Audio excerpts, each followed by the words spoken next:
Day 14 of Cincinnati Bengals training camp. Let's go ahead and talk about it. Starting off right away, Mike Hilton got beat on a touchdown by Tyler Boyd, and Mike Hilton responded with, "It was a veteran move on my part." He gifted him a touchdown. Oh, I love it, man. I love it. I love it. I love it. I love Mike Hilton. Mike Hilton's an absolute monster. One of the biggest plays for the Cincinnati Bengals offense in Wednesday's practice was a deep touchdown pass from Jake Browning to Tyler Boyd during the spirited red zone lockout drill. Boyd shielded Hilton with his body and went up to high point the ball, while Hilton looked as though he was conceding the touchdown. As he said, he gifted him the touchdown. Then, just like that, the touchdown wasn't a touchdown. The two teams returned to the original line of scrimmage, and head coach Zach Taylor sent in a new play. The reason why? Because it was a sack. Jake Browning was sacked on the play, but they didn't call it a sack at first. So why was the touchdown canceled? Because Trey Hendrickson was complaining, center Teddy K said of defensive end Trey Hendrickson. It's certainly not rare for Trey to voice his opinion. The coaches deemed Hendrickson would have sacked Browning before he threw the ball against a zero blitz. There was a debate, it was a sack or not, whether it was a sack or not. Browning said, "I'm not sure." He rendered the call moot with a touchdown pass on the next play, with T. Higgins adjusting to an underthrown ball to beat Cam Taylor-Britt. And we looked at this yesterday, and again, like I said, as it says right here, which is very true, it was just an underthrown ball. Like, the whole entire play, Cam Taylor-Britt has the leverage on T here. He has the inside leverage, he's covering him, he's one-on-one, and it's an underthrown ball, really bad pass here. Could have been picked off by Cam Taylor-Britt because Jake Browning threw a crappy pass. But T, being the veteran receiver he is, the ball placement, ball tracking, he goes and gets the ball and gets the touchdown. Again, like I said, Cam Taylor-Britt's going to learn that over the years on getting better at ball tracking. The other big question about the deep ball to Boyd was exactly what Hilton was doing or not doing, as the case was, as he didn't make any sort of play on the ball. We're 3 weeks away from the season, so I'm not about to attack the ball where me or TB come down and turn our ankle or something, Hilton said. I knew I was in great position to make the play on the ball, but at the same time, I want to get his technique right.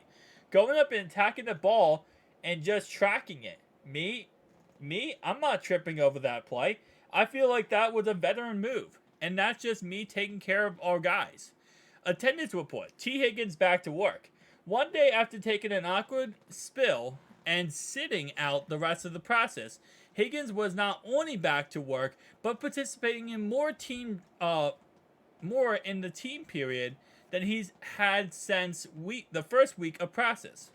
He was wearing a compressive sleeve on his right leg that ran below the knee to his cleats. Was that his right leg? I thought. No, that's his left leg. You're incorrect, Mr. Website. That's his left leg. It's not his. I was gonna say I don't think it was his right leg. It was his left leg. And again, we already know from Coach Taylor, he's been dealing with injuries throughout training camp. So this is not surprising. Right guard Alex Kappa, who has been dealing with a lower body tightness, returned to take part in team drills for the first time in more than a week.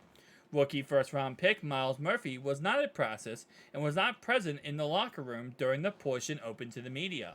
Cornerback Sidney Jones missed a third consecutive practice.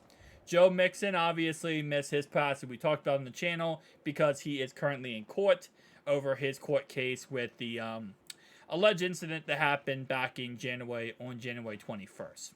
DJ Ivy stating his case. Poison Ivy. With rookie second-round pick DJ Turner making splash plays seemingly every day in practice, rookie seventh-round pick Poison Ivy has been a bit under the radar. But the University of Miami product continues to show up in big spots, which he did twice on Wednesday. The first game on the final play of a move the ball drill when Browning took a deep shot for Yoshi on 3rd and 12, only to have Poison Ivy knock it away.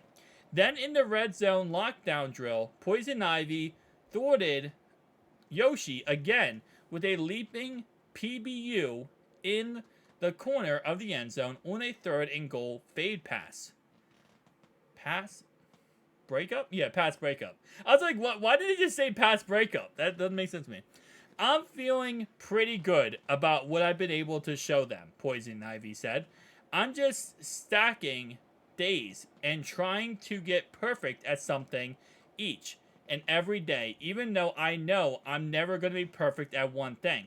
But I feel like I'm on the right track. I'm just gonna, when it says Ivy, this is his last name, I'm just gonna say Ivy. I'm not gonna say Poison Ivy every single time. Ivy played 49 snaps, 74% on Friday against the Packers, one shy of the team high for defensive players. It felt faster than practice, but after the second quarter went by, I was getting into the groove. It felt normal, he said. Ivy also has a heavy workload on special teams, appearing on a punt return, punt coverage, kick return, kick coverage, and field goal block. He's expected to see a lot of time in Game 2 against the Falcons, with veteran corner Sidney Jones missing the last 4 practices. Wednesday marked the final practice open to the public, and the Bengals announced more than 40,000 fans showed up for the 14 practices that began on July 26. Who Dey Nation, man. Who Dey Nation is the best. Absolutely freaking love Who Dey Nation.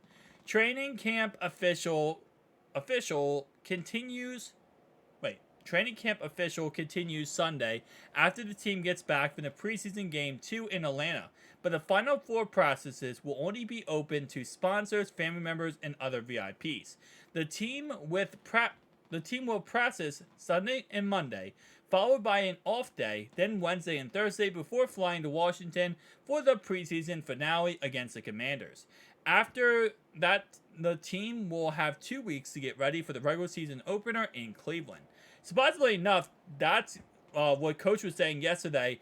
That's going to be the toughest part of preseason. The training camp. It's going to be those last week of training camp. So hopefully our guys are ready.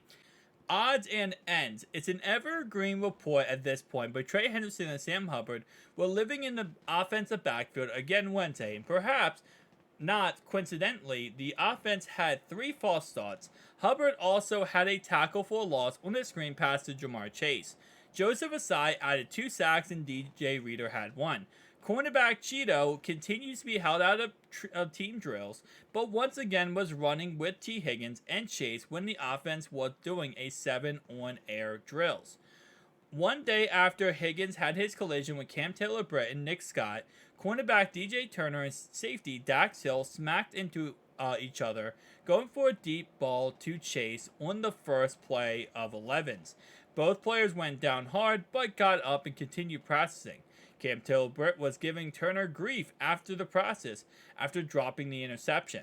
Money Mack kicked a 57-yard field goal. With Miles Murphy out, 7th round pick Jeff Gunter had a good practice, including a sack. Super Bowl hero Stanford Jennings at practice with his wife and daughter. Nice, awesome. So overall, like I said, pretty dang good practice yesterday. I'm gonna guess reporters are still gonna be available at all the practices moving forward. It just won't be fans. So we're gonna see how everything turns out. But again, keep in mind, guys, I will be live tomorrow night for the Falcons versus Bengals preseason game. So make sure you stop by. We will be live streaming around 45 minutes before the game starts. Get a little pregame action going on there. I'll see you guys next one. Peace.